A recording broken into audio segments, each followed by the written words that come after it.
pagbasa ng tula ay hindi isang madaling proseso. Kinakailangang may paraan tayong sinusunod upang epektibong mabasa at maunawaang mabuti ang isang tula o babasahin.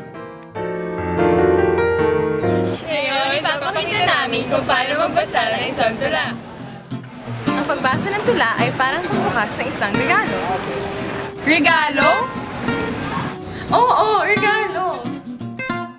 Pagtanggap natin ng isang regalo, una nating pinapansin ang panlabas na anyo nito. Sinisipat-sipat, inaalog, niraramdaman at tila hinuhulaan kung ano ang laman nito.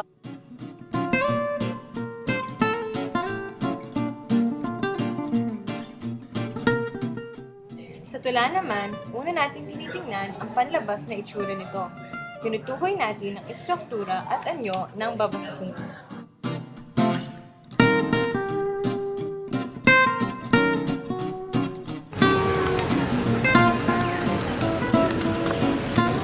Halimbawa, sa tula na ito ni Orlando Arstino, makikita natin na walang tiyak na tugma at sukat ang tula.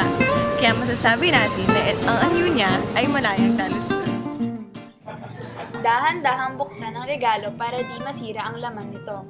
Pakaingatan ang nilalaman dahil mahalaga ito.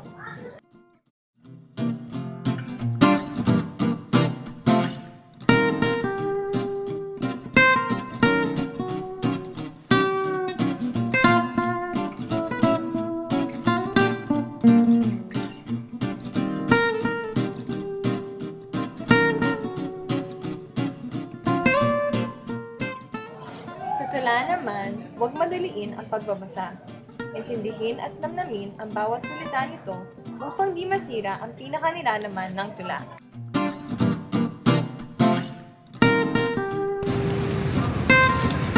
Ngayon, babasahin ko ng tula. Ang burges sa kanyang almusal ni Rolando St.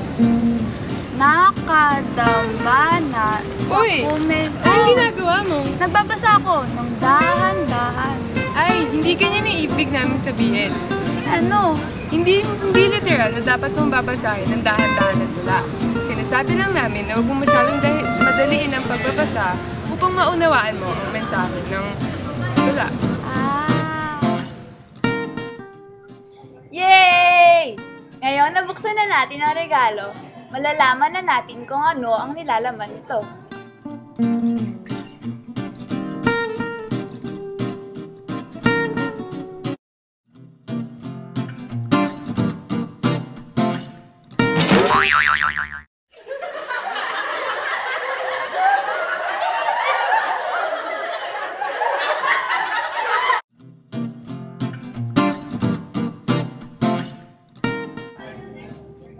Sa tula naman, pag nabasa na ang buong nilalaman nito, malalaman na ang mensahe ng mismong babasahin. Ngayon na nabasa na namin ang tula, nalaman na namin ang kanyang mensahe. Ang dramatikong sitwasyon sa tulang ito ay ang tipikal na almusal ng mga burges. Pag nakita mo na ang nilalaman ng regalo, maiisip mo kung bakit ito binigay sa'yo at makakagawa ka ng sarili mong interpretasyon.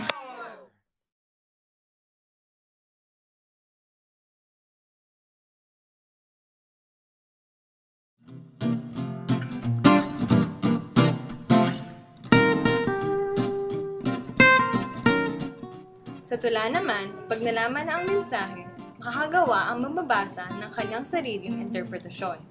At mula sa interpretasyong kanyang nabuo, maaaring mabunga ito ng panibagong mensahe ng tula. Ngayong alam mo na ang mensahe ng tula, anong interpretasyon yan? Siguro ang nais iparating ng tula ay ang pagiging makasarili ng mga burges na hindi na nila napapahalagahan yung mga biyayang meron sila. Tama ba yun? Oo naman! Wala naman kasing tama o mali sa isang interpretasyon. Base lang iyon sa pag-iisip at karanasan ng mambabasa.